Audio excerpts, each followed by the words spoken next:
New boss, Doc Cret is in the house. Doc, are you going to buy raffle tickets? Raffle tickets are for sale.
Hey, El and Tunzi, come buy some raffle tickets. Raffle tickets are for sale. Let's go, guys. Come on.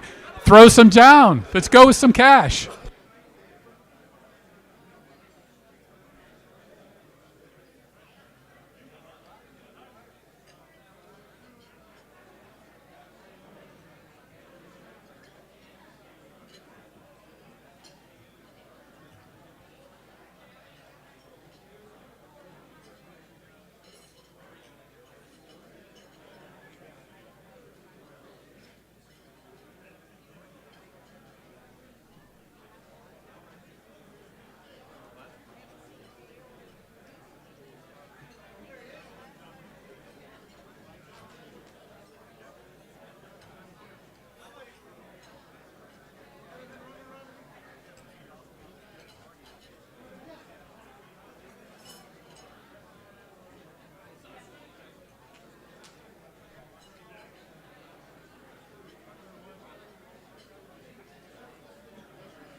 part that was a little screwed up.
Oh, hey, Dave.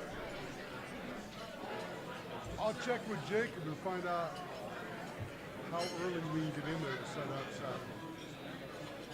Sounds good. I'll let you know. And then the other guy said we're going to be right where we were before.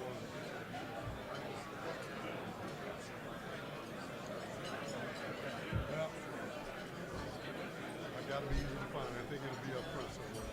We'll figure it out first. Bye, man.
I didn't know that. I didn't see all that.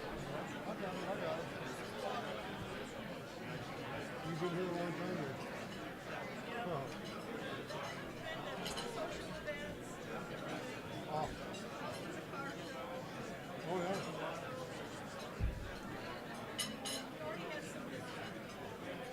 Huh.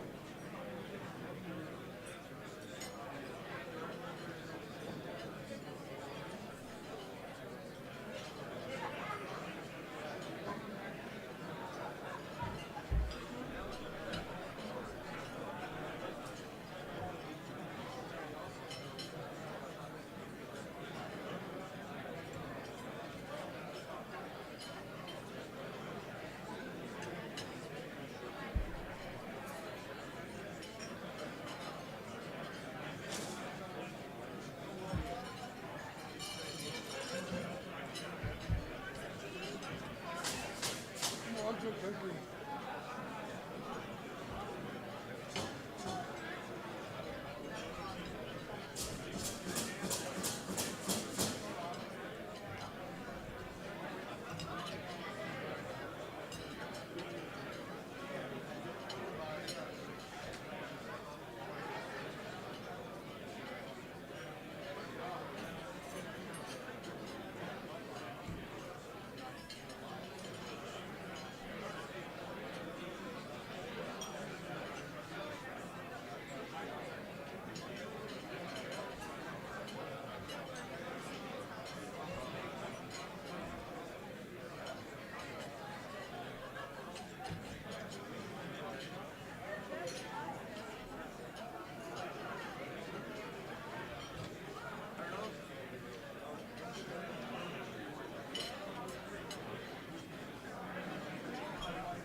try to start the meeting a little bit early just to get myself. You can give yourself 2 minutes.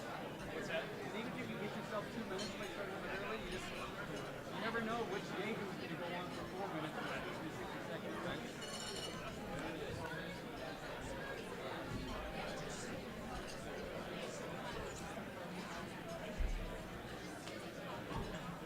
I don't decide that. But if you let Ricky know.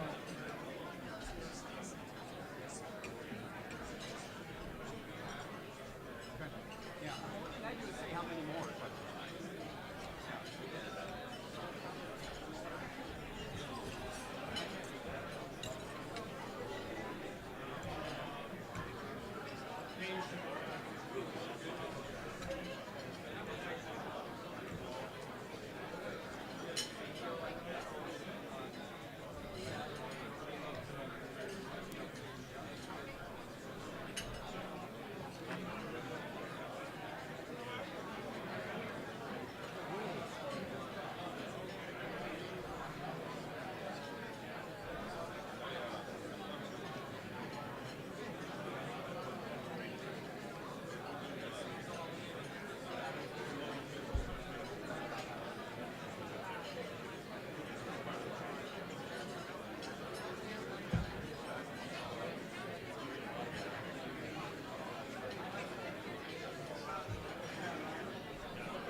We're going to get started in just a couple minutes. Hopefully. You don't eat? What? You don't eat? I got to stay trim. Oh, better. Yeah, I've been fighting with.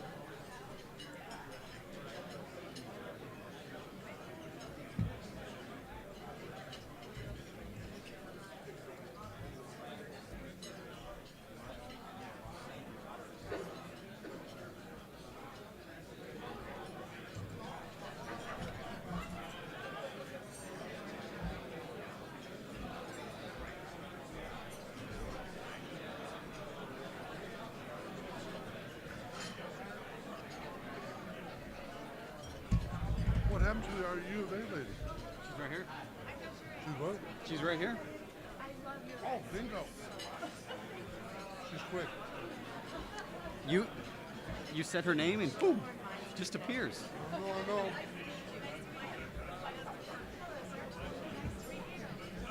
Oh, I'm Wallet. Nope. This is Curtis Dawson.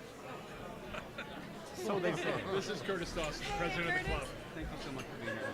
Thank you for having me. I really Welcome. appreciate Don't screw up, okay? it. Oh, yeah. And I apologize in advance for Bob. So I just. He's got a script that he won't follow.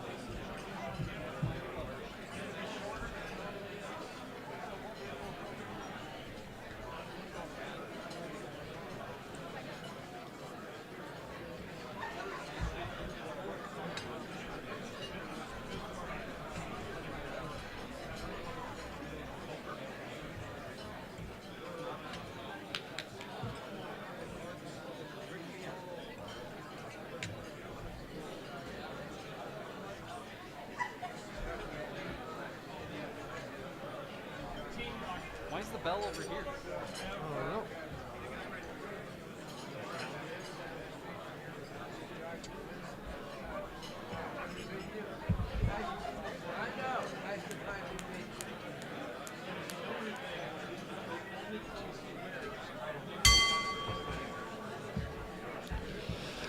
Welcome to the April 16th meeting of the Rotary Club of Tucson.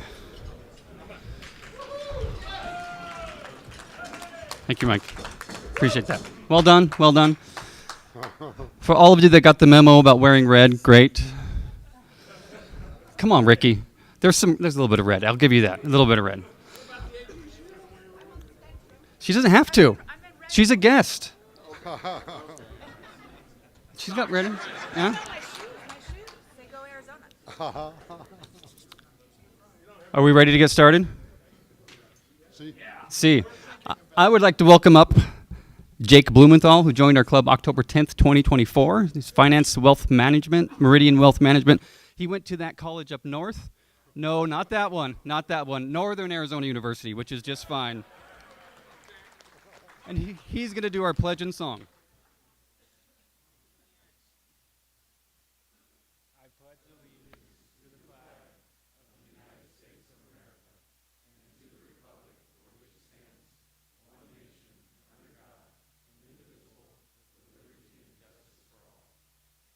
And we have a piano, but no piano player today, so a little a cappella. Are we ready?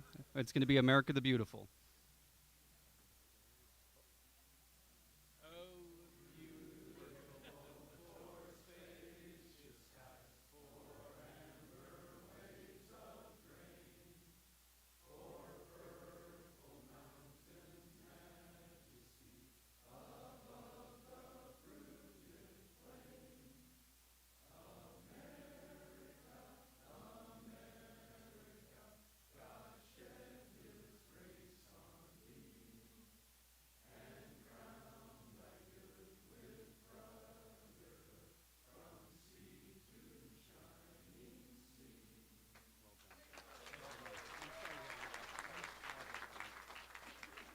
Thank you, Jake. You may be seated. There are some cards going around to give some well wishes to our member, Don Rieger. Don is in the Mayo Clinic. He has been battling pneumonia for a few weeks now, so please sign that card, and if you know him, reach out and wish him well. Next, I'd like to welcome up Joe Danishevsky for our inspiration. Joe joined our club June 28th, 2018. He previously was a member 2004 through 2008, but he's been a member of Rotary overall since 1987. Business Services, Business Consulting, Lemoyne College. Joe.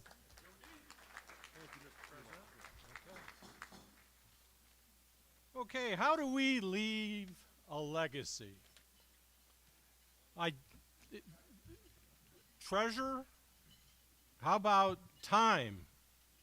How about talent? Here's a list that Bobby Larson put together as we were getting the word out about retaining Rotary membership. Number 9, scholarship funds awarded since 1999-2000 are $842,960, supporting 459 students. Is that a legacy? Yeah. Each and every one of us has had a chance to be involved in 13 community service projects. Service above self. Yes. In agreement? Okay. We raised close to 68 million, yes, that's million with an M, since the ride to end polio's inception. Is that a legacy? Amen. Our signature project, Classics Car Show, we have raised $2.6 million for Tucson projects benefiting the community. Are we leaving a legacy? Okay. You know, and again, that legacy is a matter of the time we devote to Rotary and other community organizations, the talent. Think about the talent that goes into the car show. It's phenomenal. What else do we have? We have our treasure. How many folks here have decided they were going to be so generous as have every member of their family become a Paul Harris Fellow? How many? Oh, nice and loud. Yeah, let's hear it. That would be a wonderful thing for more of us to do. It's a great way to do it each and every year. I was talking to Charlotte earlier. We have had over 1,077 Paul Harris Fellows, which represents over $2.5 million to Rotary International. Isn't that great? Okay. So, as we plan for a great end of this program year and start a new program year, Think about your philanthropy. Think about time, talent, and treasure. Think about sharing more and more of who you are and what you'd like to become with our Rotary Club. Thank you.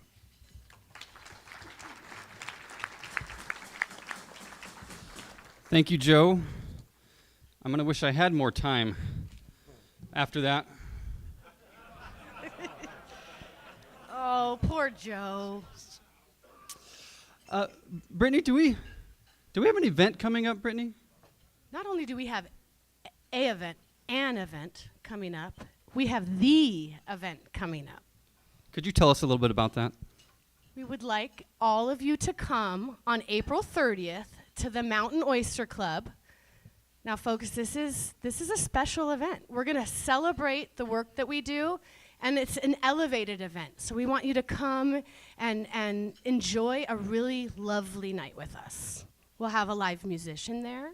We will have beautiful food that's handcrafted for us, and our friends and fellowship. And space is running out, so you need to get in there probably this week, no later than next Friday, to get signed up.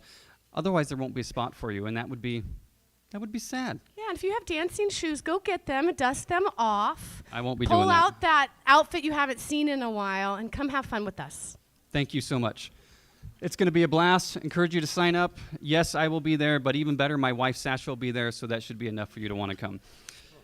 Brittany, would you like to introduce guests and visiting Rotarians? I do. We have so many guests and visiting Rotarians that I'm going to come over to this mic and help welcome them all. So today we're going to do this just slightly different.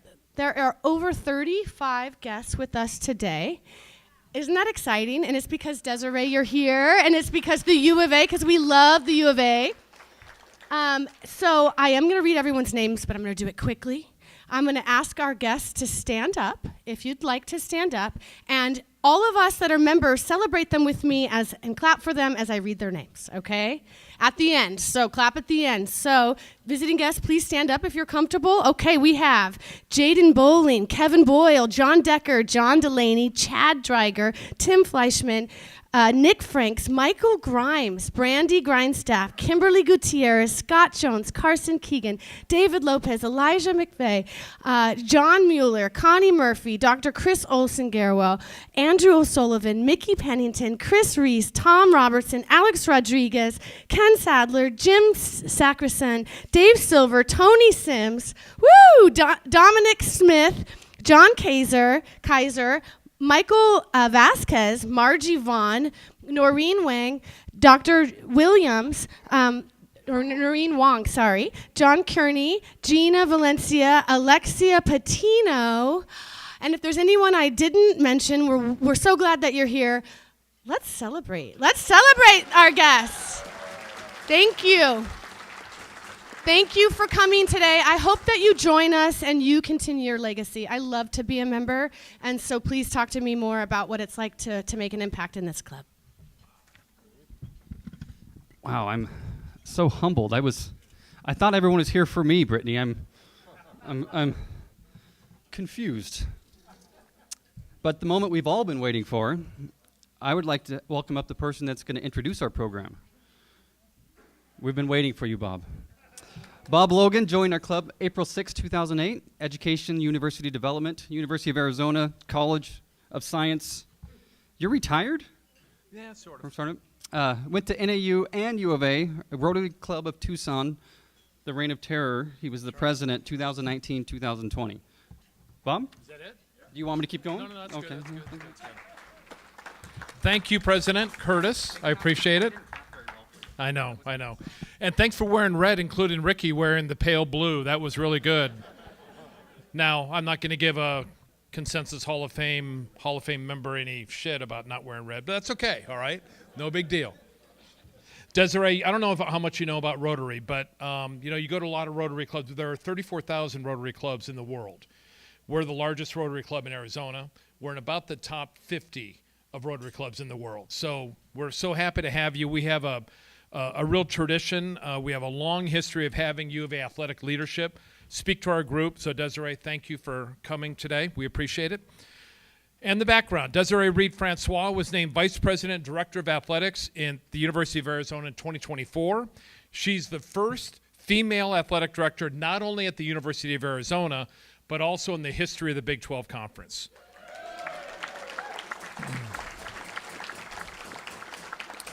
Prior to Arizona, she served as a Director of Athletics at University of Missouri and UNLV in Las Vegas.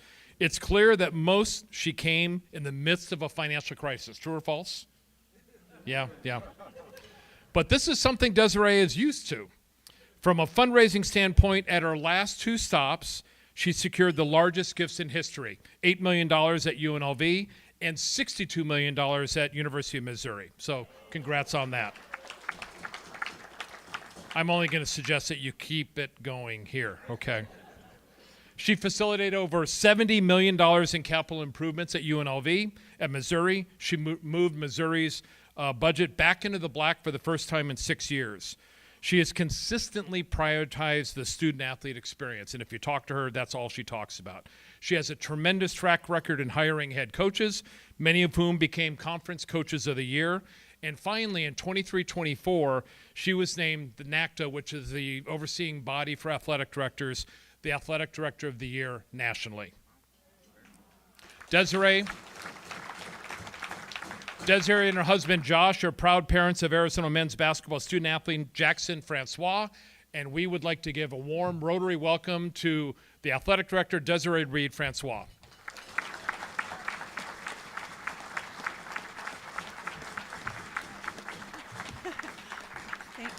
Oh, please.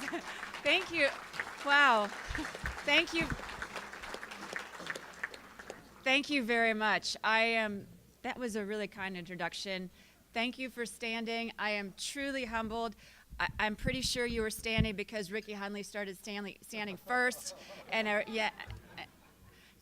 and at the end, Ricky, I forgot to tell you, we're going to sing the fight song. So you got to come up here. I met Dr. Wang. Where's Dr. Wang? Wong? Dr. Wong? Dr. Wong, who is my neighbor, and I'm embarrassed to say we have never met until today, and I've been living in that house for about 9 months. It tells you who is never home and who is always at work, but you've met my husband. So Dr. Wong, I'm hoping you could also join us up here at the end to do the fight song. All right. Okay, everyone. When I was thinking about my remarks today, I started thinking about, what about Rotary? And I started thinking about your mission, and I started thinking about service. And I started thinking about just why it's been a little over a year since I came back to the University of Arizona. I'm a proud 1997 College of Law graduate. 1997 was a fantastic year, wasn't it? No pressure, Coach Lloyd, but I want to win another national championship. And we've got a really good recruiting class. Now, I'm not allowed to comment on it or it turns into an NCAA infraction, but I'm allowed to say it's number 1 in some polls, number 4 in other polls. So, again, no pressure, Coach Lloyd. But I started thinking about just 3 things that were on my heart. Whenever you've been at a place for about a year and a place that's really special, you look back and you think about what did we do well, where are there areas to improve, what does this journey look like? I was reflecting back on the time about, I guess it's been about 14 months ago. I was supposed to be speaking at the College of Law. And it was a Wednesday. I was at my home in Columbia, Missouri, and I was having lunch with my husband, and I had a Zoom call with Bobby Robbins. And again, I was supposed to be speaking that Monday, 5 days after that, at the College of Law. And they said, well, Bobby Robbins wants to talk to you before your speech. And I said, okay, no problem. I'll take the Zoom at my house. No problem. And so I'm on my laptop, sitting on my dining room table. I had just remodeled my house. I had just finished. Any of you have ever remodeled a house, you know that's a process. And we had literally just finished. I had just signed my contract extension. We had just won the Cotton Bowl. We had just put our team together. I had been there a little over 3 years. And I'm going into this Zoom call with Bobby Robbins. So I'm sitting there, and my husband's walking across behind my computer, and Dr. Robbins gets on the Zoom, and he said, Desiree, I just want to go ahead and call my shot. And I said, okay. And I just looked at him and he said, my expectation is that on Monday, right after your press conference, right after your speech at the law school, that we're going to take you to the press conference where we're going to announce you as the new athletic director. And and I'm not often that speechless. But I just looked at him, and my husband is walking by, and he's like, no. And so I paused, and I said, sir, with all due respect, and I had read about all the budget issues, and I said, sir, with all due respect, you can't afford me. And he paused in that wonderful Southern accent, and he said, well, Desiree, with all due respect, you're going to take a pay cut, but your alma mater needs you. And my husband is like, no, we are not going. You just finished this remodel. And my son was playing basketball. I mean, life was good in Columbia, Missouri. But he said that phrase, that your alma mater needs you. And what he did not realize was how important that phrase was for me. You see, when I was thinking about what I wanted to talk with you all today, one thing that kept resonating, and maybe it sounds a little corny, but just the word love. And you see, when Bobby said, your alma mater needs you, that hit my heart. You see, on my first year, Ricky, you've heard me tell this before, but I always just get a little emotional. My first year in law school, September 10th of 1994, I was a 1L. I was at Arizona Stadium. I was sitting in section 10. I'll never forget. I should have mentioned, I was a walk-on rower at UCLA, which just means I was really untalented, but I worked really hard, and I like being in a boat, and I wake up early. I wanted to run track at UCLA, but literally after about 2 weeks of track practice, I look over to the lane next to me, and Jackie Joyner-Kersey, she was running next to me. She didn't lap me, but I'm a hurdler, and if you know anything about hurdles, my body type is not that level. And so after 2 weeks of track practice, the track coach pulled me aside, and he's like, Desiree, listen, you have no talent. And he's like, but you're tall, and you seem to work really hard. Have you ever thought about rowing? So that's how I became a rower at UCLA. Super impressive recruiting story, I know. So fast forward, I graduate, but my younger brother, Roman, he was a beautiful athlete. He had a national letter of intent to play football at the University of Oklahoma, but Roman had bad grades. He wasn't quite the scholar. He was a Prop 48 back then, went to Chabot Junior College, and on September 10th of 1994, my first year in law school, while I was at Arizona Stadium sitting in section 10, my brother was going for the record of the most tackles in the state of California.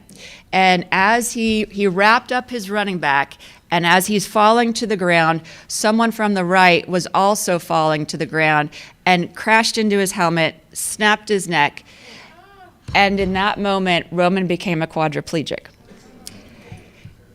So our lives were changed forever. But it was through our faith, it was through football, and it was through the University of Arizona College of Law that really helped me heal when I needed that. A woman by the name of Willie Jordan Curtis, who is our associate dean, and she's still here in the law school. She just made me feel seen and made me feel like I belonged at a time when I really needed it. So to all the educators in the room, thank you. You never know how a kind word or a hug or just caring about a student really makes an impact. So when I say love, the reason why I came back to the University of Arizona was because I felt that love when I needed it. And so when Bobby said, your alma mater needs you, much to my husband's chagrin, he loves it here now. And if any of you are golfers or walkers, Like you will see my husband. My husband is everywhere. He will know everybody in the community. I just work. Like I'm not the, everyone's like, oh, we love Josh. Her, I don't know. She works a lot. But anyway, but in all seriousness, the University of Arizona is a very special place to me. And I am so proud to be here. And I love the University of Arizona. And if you get nothing else out of my remarks, I want you to know that we will work very hard to make you all proud. This is not just a job. This is a mission, and this is very much a calling. This is a special place, and I'm so proud to be here.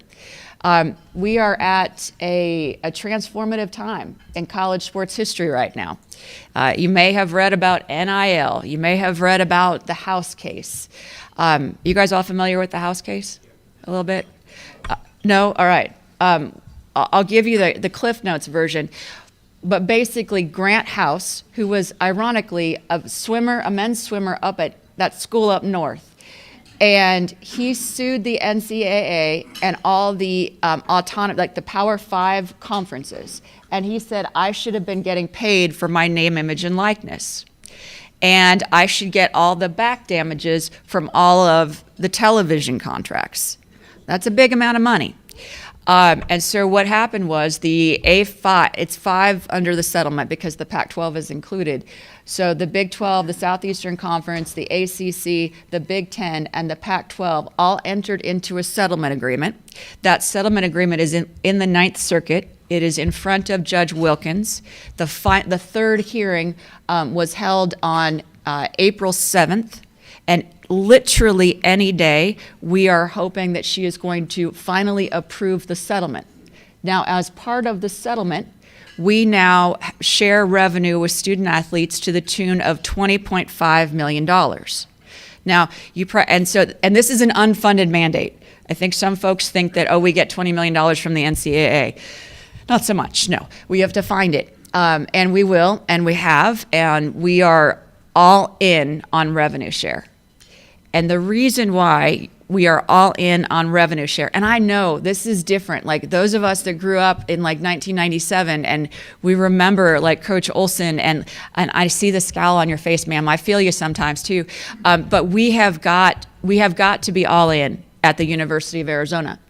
And the reason being is the University of Arizona athletics alone represents $266 million in economic impact annually to our state.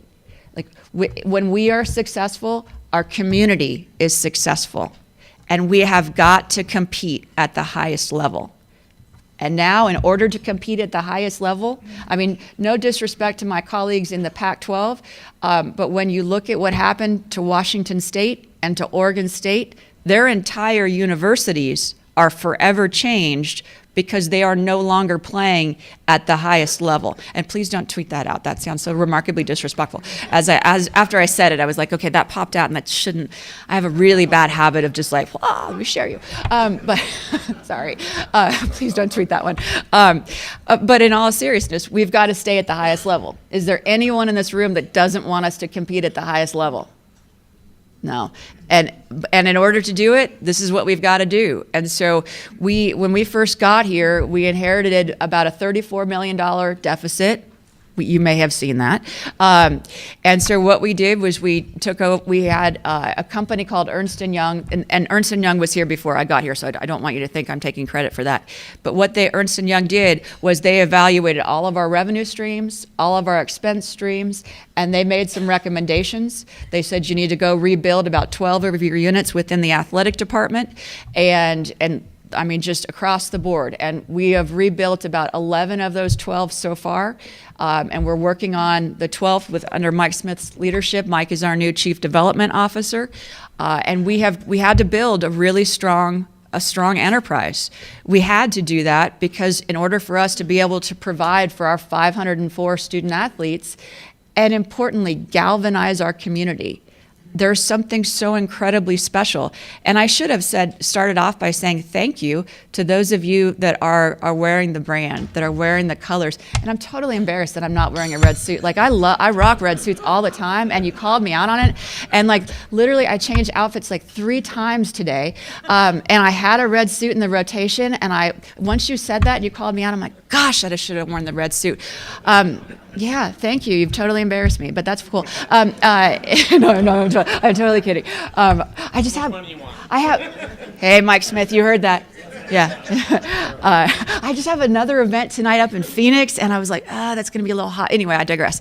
But thank you. I know how important the University of Arizona is to all of you, and you're showing it by wearing our colors. And we've got to compete at that highest level. And we are going to, like I said, we inherited about a $34 million deficit. And our first quarter, we cut it by about 30%. We cut it through about 5 different ways. We renegotiated our debt. We renegotiated contracts.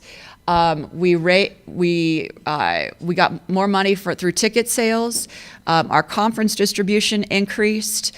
I'm missing something. I cut expenses pretty dramatically. We cut some staffing. We cut about $860,000 in staffing. We cut we cut operating expenses as well. And so now we took that deficit from $34 million. We ended fiscal year 25 at about $20 million. And I was there for just that one quarter. We're going to end fiscal year 24 last year, yeah. Fiscal year 24, we ended with $20 million. This year, fiscal year 25, we're projected to end, we cut that deficit from 20 to about $5 million. And then hopefully our expectation is we're going to balance in fiscal year 26, and that's still with that $20.5 million new opportunity that we have. Things tend to change, though. Every time I get a Wall Street Journal little alert, I learn that new things are changing all the time. But we're committed to running a sustainable enterprise. Now, sustainable doesn't necessarily mean we're going to be a profit center. I think there's about 5 schools, 5 to 9, depending upon how you count it, across the country that are profit centers. But the one thing I love about athletics and what I do is it does not matter your station in life or where you come from or what you do, who your family is. The one thing we all can believe in and we all can root for is the University of Arizona and Wildcat sports. And when we all get together, it's a force multiplier, and that's what I love.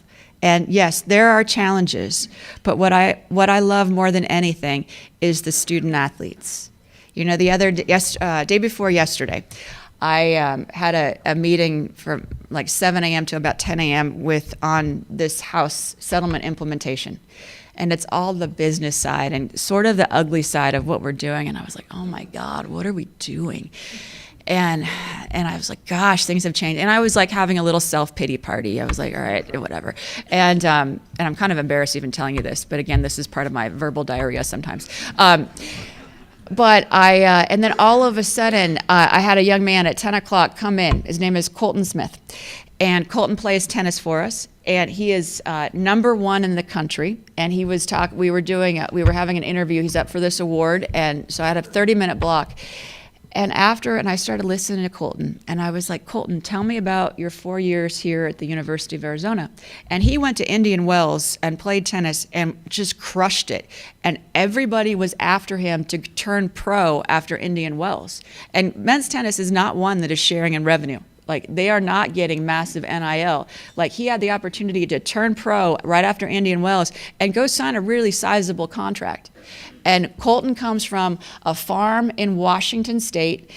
And I said, Colton, why didn't you turn pro? Like, you had a bunch of people offering you a bunch of money. I know that. And he's like, Miss Francois, or he's like, he's like, Dr. Francois. He's like, you know what? He's like, I didn't finish what we started. And, you know, there's something bigger than just this short-term paycheck. He's like, I genuinely just love the University of Arizona. I love that the community comes out and like cares about men's tennis. And he's like, I love my teammates. And so that's why that word love just really resonated, and why I started my talk with that word love, because yeah, there's a lot of challenges ahead. I mean, we're facing them on campus. I see my colleague here, and we were on the search committee, Wayne and I, that hired President Garamella. We did a pretty good job, I think, don't you? Don't tweet that either. We did. He is awesome, and he is a fantastic CEO.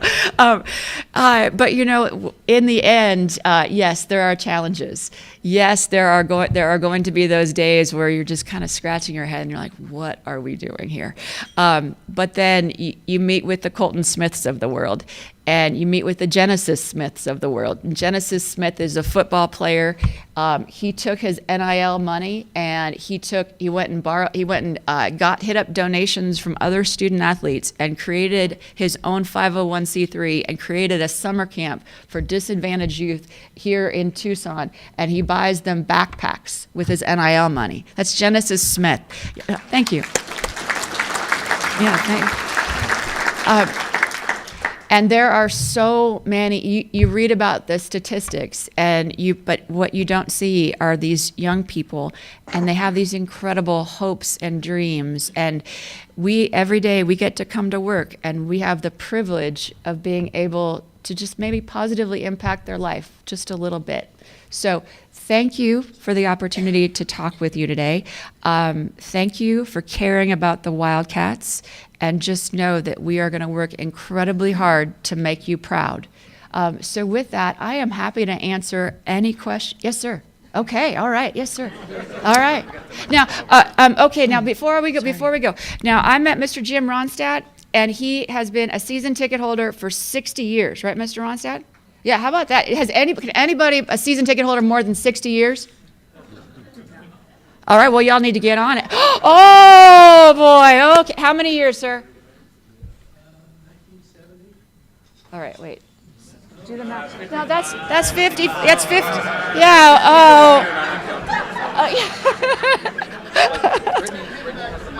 Oh, we have a question here with Dr. John Wong. Oh, okay, before Dr. it? Wong. Okay, so now nobody can beat 60?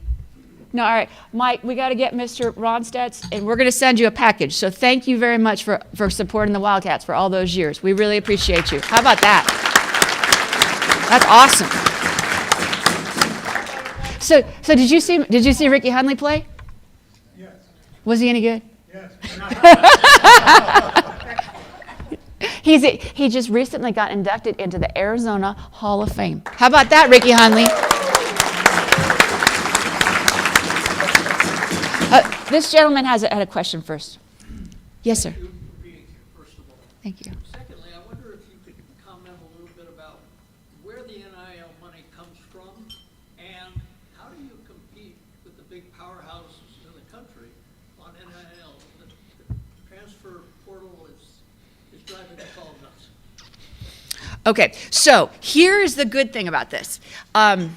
First of all, I'm actually like a law professor at heart, really. I mean, I come from a long line of teachers, so I'm going to give you a little bit of context. So if I bore you, just raise your hand, and I'll get succinct. Okay, so I'm going to give you a little bit of context. So Jeremy Bloom was a skier, and he was also a kicker at the University of Colorado about 20 years ago. And I remember this. He had an opportunity to be in a Ralph Lauren ad because of his Olympic skiing. But the NCAA said, no, you cannot be in that ad. And it was a bunch of money. And I remember thinking, that doesn't seem fair. It's not an extra benefit. And so that was 20 years ago. We had the opportunity to be able to, I hate to say do the right thing, but we made a mistake 20 years ago. We should have allowed people like Jeremy Bloom. Ricky Hundley, can you imagine how much money he would have made on NIL? Oh goodness. He's probably going to be suing us next. I don't know. No, I can't afford it. I already told you. So name, image, and likeness, we should have been doing this for a really long time. We didn't. And so now, like any massive transformation, you're going to have bumps, and it is bumpy. But here's why there's hope. With this settlement, now everybody has the same amount. So the University of Alabama has the same amount as the University of Arizona. We all have 20.5 million. That's the max cap. We cannot give any more. So if a student athlete wants to do a name, image, and likeness, like a commercial, what's your business, sir? What was your business? Administrator, nonprofit organization. Okay, at the JCC? Okay. He whispered to me. I didn't know that. So say the JCC wanted to hire Jackson Francois to do a commercial for the JCC. Well, you know what? Jackson Francois, I love him dearly. That's my child. He doesn't play very much, but that's okay.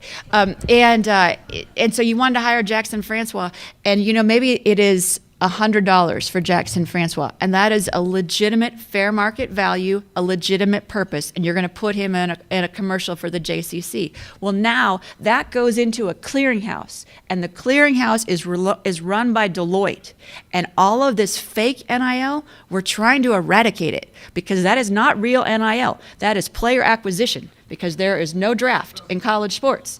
And so hopefully, and the why I say there's hope is we all have the same amount now.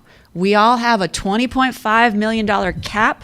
We are sharing revenue with those student athletes that are making revenue. And so is it perfect? No, absolutely not. But anytime you have a massive transformation, there are going to be challenges. I'm on this NCAA transformation committee, and we're literally writing the rules. And that's why I told you I was having that 7 to 10 a.m. call, and I was like, oh my God, what are we doing? But anyway, so there is hope.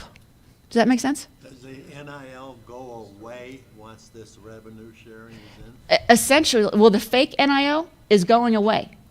The real NIL, so like if it's a real commercial, like if really Caleb Love is going to have a real commercial and do a real NIL, then that is going, and it's going to be scrutinized by this clearinghouse, and which is run by Deloitte, and then Deloitte will say, yes, it's fair market value, or no, it's not. And if it's not, you can either, if you choose to accept it, you got to count it towards your cap. If you circumvent the cap, you're in trouble. And very significant trouble. It is not run by the NCAA anymore. And here's a little inside baseball. There's subpoena power now, which we have never had. That's a really big deal for those lawyers in the room, right? Like, you have a responsibility to cooperate. You don't have just a responsibility. You have a duty to cooperate. And if you fail to cooperate, you're going to get real trouble. So I am optimistic. No problem. Thank you, sir. Oh, Dr. Wong. Desiree, first of all, thank you very much for coming back to Tucson, even though your husband objected. And thank you for the extraordinary hard work you've been doing and the successes you've already demonstrated for us. Thank you. My question is this. Do you have any information that could help us understand why the NCAA agreed to allow transgender males to participate in women's sports at the college level? Great question. And the NCAA has deferred to the Olympic sport, the United States Olympic Committee policy and protocol. So that's what the NCAA has deferred to, and that's kind of the policy and the protocol that they've used. Candidly, I can't speak from a position of expertise on transgendered student athletes. I've been doing this almost, I guess, since 1997, and so 28 years. I've never had firsthand experience with transgendered student athletes. So I can't give you even anecdotal insight other than what we do is we default to the policy and we default to the laws of the respective state. Hi there. I appreciate your candor and welcome. Love what you're bringing to this, but I do have a question. I'm an 8-year season subscriber to the UA Women's Basketball, and I've already bought my tickets for next year. You did? Oh, yeah. Oh, thank you. No, I've already re-upped for next year. I have Thank a group you. of people I sit with, and it's fabulous. I wouldn't miss it. Thank you. But I have to ask you, why did you let Adia get away? She's one of 6 active coaches who have coached a team in the finals of the NC2As. A few years earlier, before COVID, her team won the WNIT. She's a U of A grad. She did us proud and came back here She had a rough season last year, but half of her team, more than half of her team, were freshmen and sophomores. And the potential for this year was going to be fabulous. Why was she not given, right at the time that everybody else was, an extension on her contract so that we could keep this woman who also was so active in the community, and she was such a mentor to her students? Well, you guys are a fun crowd. Wow. And I respect the question. I respect your passion for Coach Barnes, and I hold her in very, very high regard. Like I said in my remarks, and I'll always say in any kind of remarks about Coach Barnes. In terms of why she wasn't given a contract extension when I think you were alluding to Coach Lloyd, probably when he got his contract extension in February of 24. Candidly, I wasn't here during that time, so I can't speak to that. All I can speak to is she had 1 year left on her contract. She had this next year coming up, and she made a decision, and I respect her decision, and I absolutely wish her the absolute best. And I'm also thankful that you renewed your season tickets, and I hope you get to know Coach Becky Burke. She is outstanding, cares about our student athletes, and is crushing it on the recruiting trail. I have met with 5 recruits in the last, I think, about 48 hours, and she is busy hiring her staff. She brings an incredible energy and passion. She is determined. She is driven. She does not take excuses, and she is going to make us all very, very proud. And again, I wish Adia a absolute best, and it is a great fresh start. So thank you for your question, even though you may not love the answer. We have time That's for okay. one more question, so I'm going to do it right here. Thank you. Hi, I'm Gina. I'm with United Way of Tucson, and I'm a guest here today. Thank you for having me, and thank you for being here. My question is more about your mentorship strategies. I know that you've mentored our ASUA president. She's amazing, and you've also How do you know that? I'm friends with her, and also Azucena Bravo, who is a part of Mini Poderosas.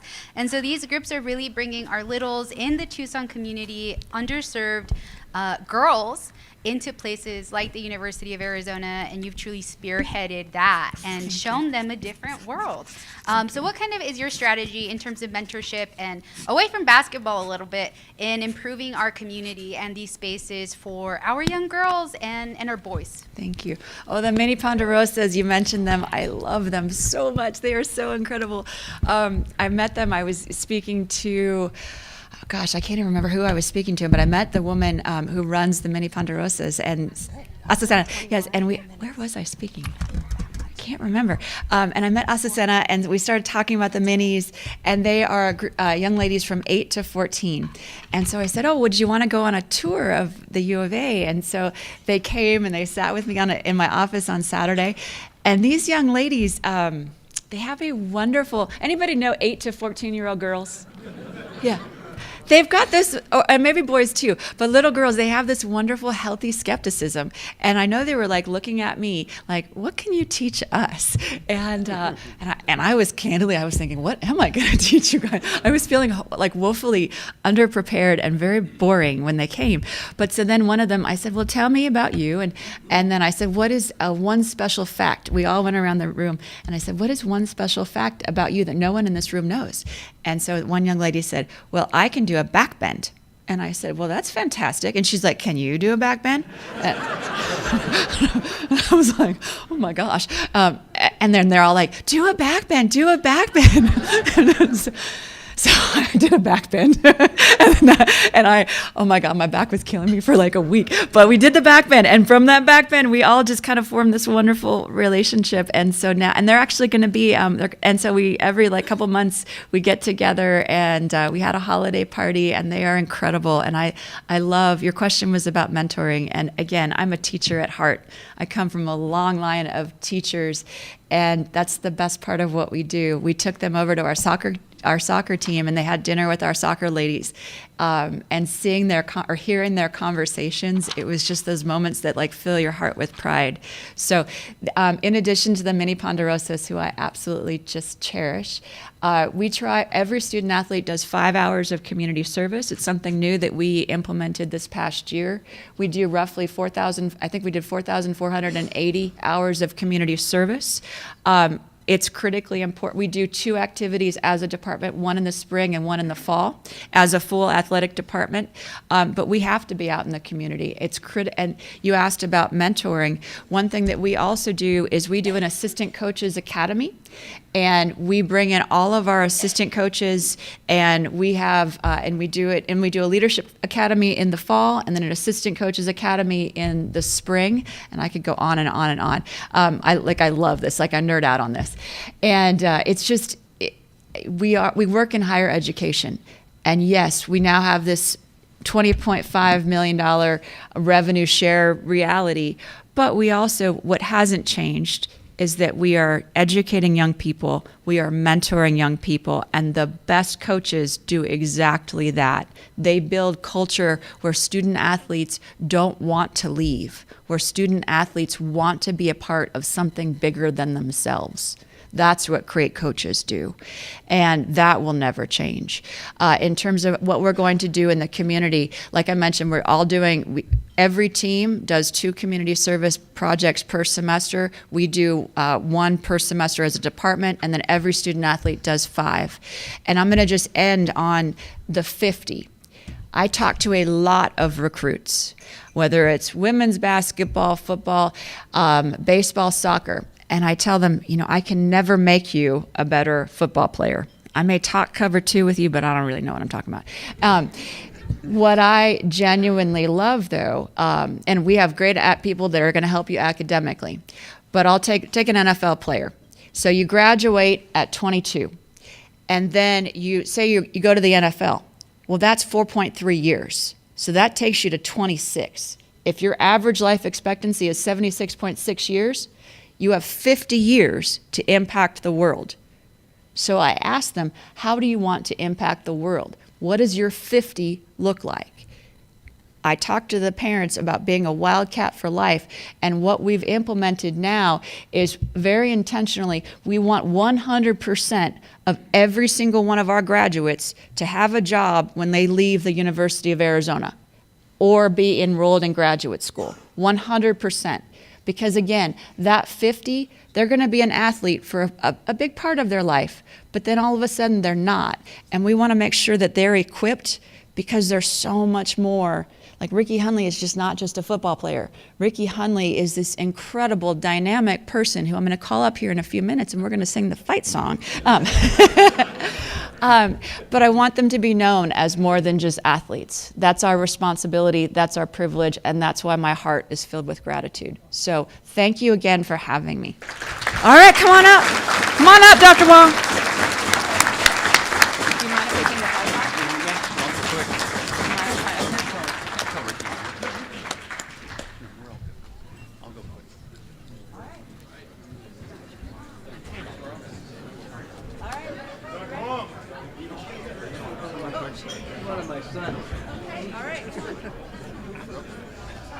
Okay, now we sing this song. We sing it loud and proud.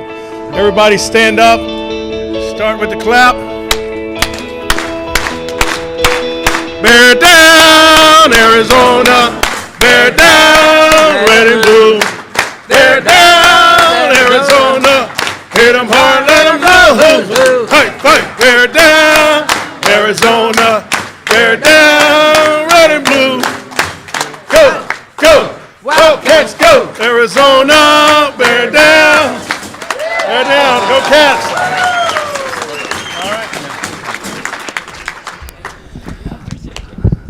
But wait, there's more. Thank you so much for being here today. I do have a book I'm going to ask you to sign as we continue to support literacy in Tucson. This is going to go to Make Way for Books. Thank you, everyone, for mostly behaving yourselves, especially Ricky. Not only has he got great talents, but he's a member of this Rotary Club, too, which that back pay is finally coming through now that you're with us, right? So we have a little bit of club business. We like to celebrate birthdays in our club, and today we have Wally Johnson, his birthday is next week on April 23rd. He joined our club November 10th, 2022, retired commercial construction, and he went to the University of Northern Colorado. Something you may not know about Wally, which I didn't know this. Do you know who knows that Wally has triplets? Yeah. He said he could have used a lot more work the first 2 years, or a lot more help, but his triplets and him participated in a twice-a-year camping trip from Friday to Sunday when they were younger for 10 years. They went from Cochise Stronghold to Peña Blanca Lake. Only fathers and kids are allowed to go. It is known as Kiddie Campout, and I think that's so cool. Wally? Thank you, Curtis. And I know John was there, and everybody else. You missed a great time. Just kids and dads, and moms used to hit it because kids came back like they were wrestling in the alleys for a week. But it was great for everything, so we did that. But Rotary, I love being part of this organization. George brought me in. Jim Murphy helped me out and mentored me. Dave White's been so kind and let me get involved more in the car club. Yes. Good man. Good man. But thank you all. And I have something for the Rotary Foundation. Thank you all. Thank you, Wally. And next we have the introduction of a new member. I'm going to ask Diana Cannon, who's already up here, to come up. She joined April 23rd, 2015, Community and Social Services, Pima Community College Foundation. She went to Western Michigan U. Diana. Thank you. It is my privilege and my honor to introduce to you today, as a new family member to the Rotary Club of Tucson, my husband, Kurt Cannon. He didn't get a choice, my friends. Come on. Many of you have probably seen him out at car shows, setting up, cutting grass, trimming trees, weed whacking along with me, and he's been a part of this Rotary Club for as long as I have. He's a retired mortgage broker who now works part-time as the groundskeeper at Doolin Middle School. One of the little-known facts that you might not know about Kurt is that for over 30 years, he helped me run the Fort Lowell Youth Soccer Tournament, the shootout. So we have contributed to youth sports for over 30 years. He played basketball for Coach McConnell. What does that tell you? At Saguaro. And they were, a long time ago, he said. And they were state champions. Woohoo. So anyway, it is my honor to introduce him to you today and to also give him his blue badge. Yes, we skipped some things, I get it. But he is going to be an active member with this club, and I'm very proud. Thank you.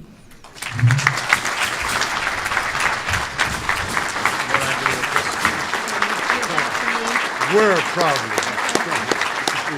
Oh, thank you. We got a smile. Here, we'll put you in this. I'm moving over. Oh, There's he already already sat sat down. down. Okay. We can crop me out later. Yeah. Do you want to say something? Or are you good? No, I'm good. Good. Excellent.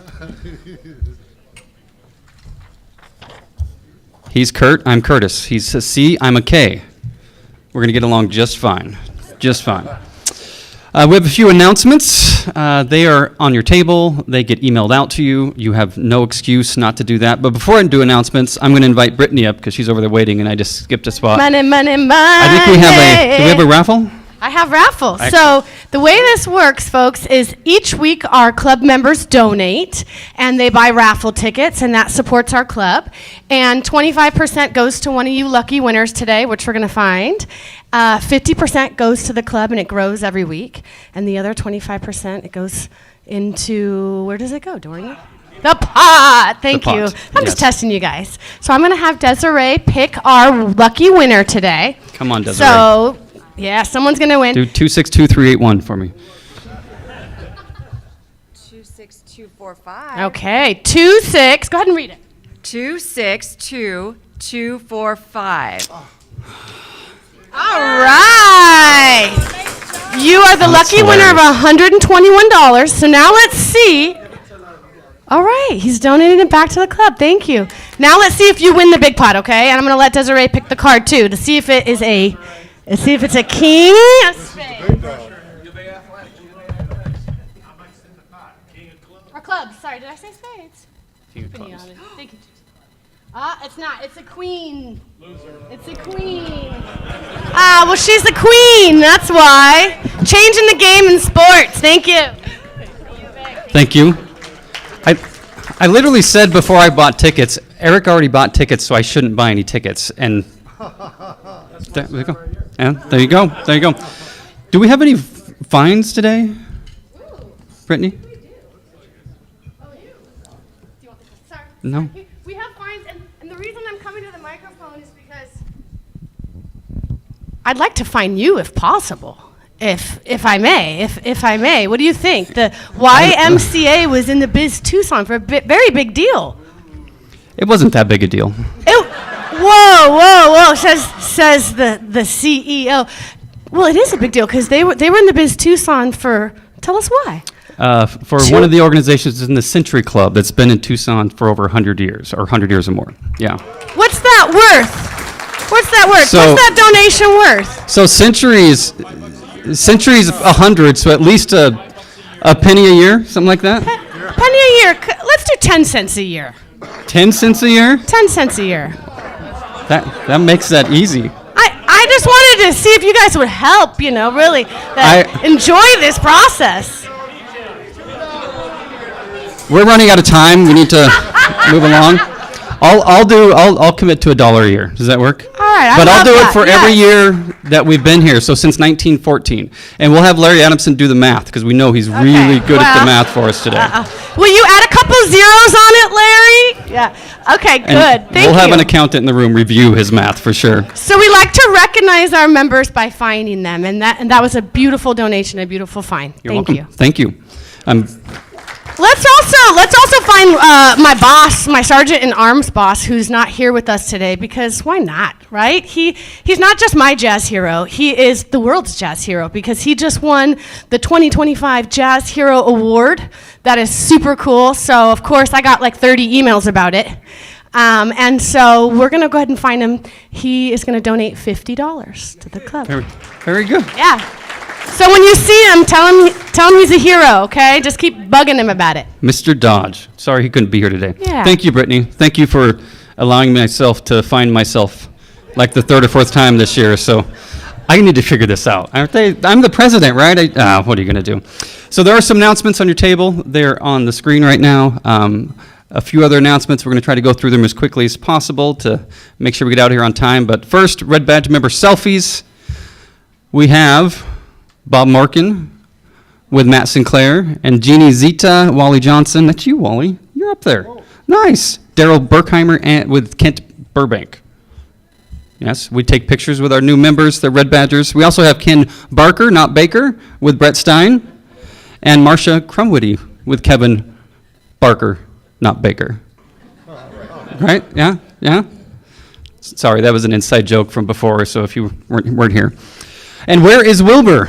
Wilbur's been traveling all year. He's been all over the world, all over the country, but he recently was in Appleton, Wisconsin, depending on who you want to say it, at the World Axe and Knife Throwing Championship with Tom Licklider.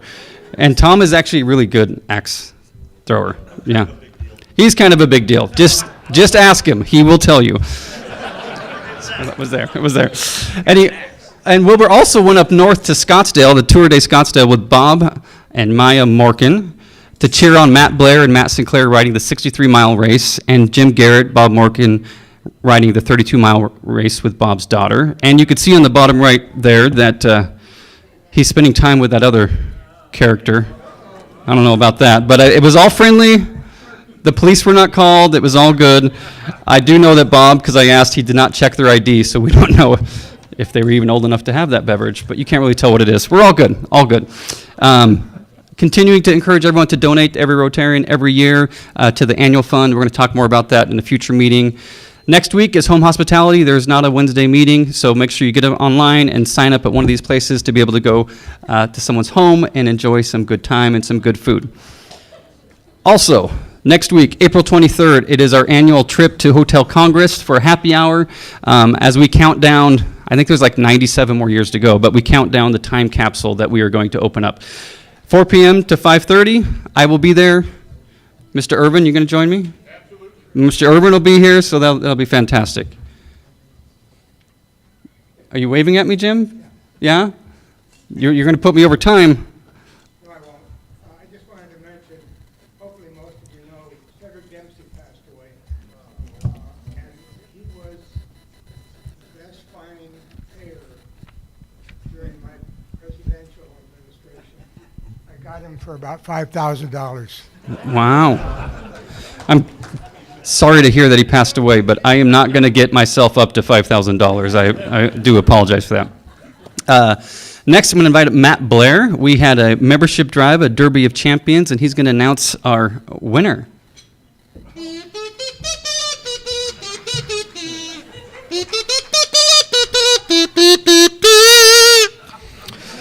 And they're off. All right, let's see how this thing ended here. Let's go back and hit play if you could, Jen. There should be a little, and if this thing doesn't work, no problem. I can tell you who won. There they go. And we've got a big leader up front there, number 7. The winner is Mustang Rally. Trainer is Brett Stein. Congratulations, Brett and his team.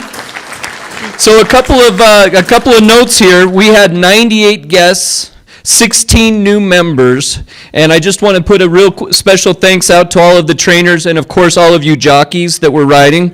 Darina York, Nancy Stockton, and Bob Morkin, thanks you all very much. We couldn't do it if we're not a team together. Cheers.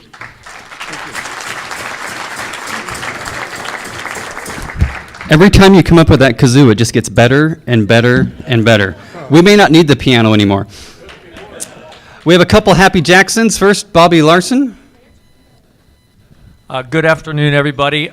Just wanted to remind everybody, May 17th at the Community Food Bank.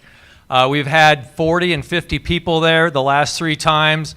We packed over 250,000 pounds of food at our last quarterly time we did it. So we're on for May 17th. If you could give me a call, text, email, or you can sign up here later today. Want to get everybody settled. So far we have 20 people, which includes Edge High School, which is a great group of kids that are going to help. And again, it's a great time and for a great purpose. Thank you. Thank you. We have another one with Shannon. Where's Shannon? Shannon, right back there. Here we go. Coming. Don't hurry, Shannon. You just stay seated. Oh, I'll It's come. fine. I'll come hurry into Shannon. Don't you? Thank you. Good afternoon, everyone. I just want to remind everyone that Catalina Council Scouting America is having our 26th annual Good Scout Luncheon right here at the TCC, May 2nd. It runs from noon to 1:30. It's where we honor 3 of our productive citizens throughout Tucson. Our honorees this year are the Distinguished Citizen Award is Edmund Marquez. The Lifetime Achiever is Carlotta Flores, and the Good Scout is Rico Rodriguez with Splash 3. So tickets are $95.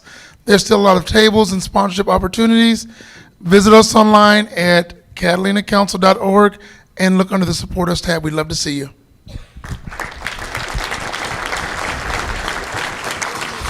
Well, thank you everyone for coming today. Thank you for all of our virtual guests. If you are a guest here today and interested in joining a club that even Ricky Hunley joined, please stay after. We'd be happy to tell you how you can join.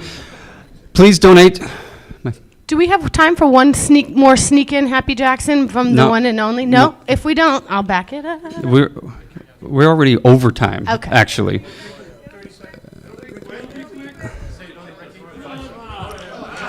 No. Thank you all for attending today. Thank you to all of our virtual guests. 40? Okay, $40. You got 30 seconds. It's for a good cause. Desiree, I want to thank you, and I so admire your guts to get to where you are.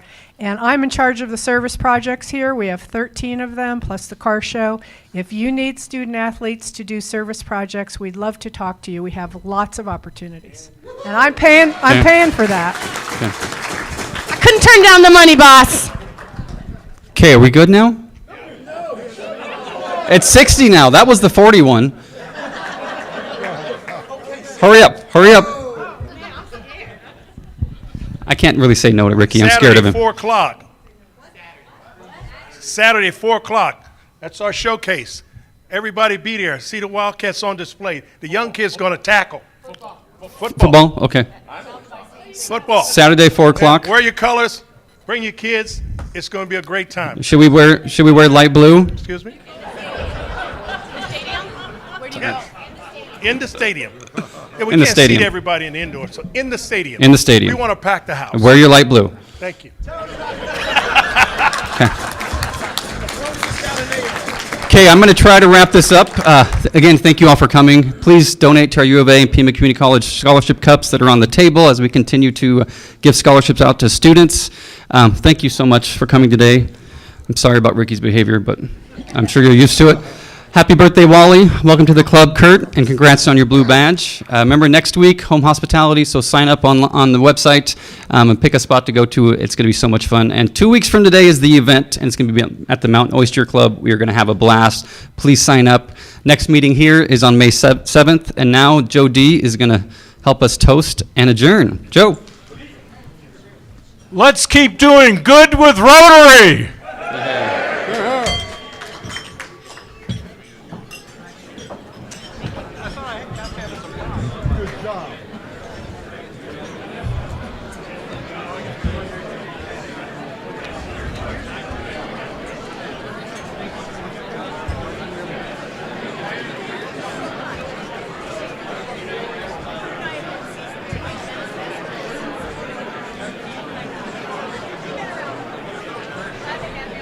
Thank you very much. That's a good year. That's a good year. Yeah. Yeah. Very good year.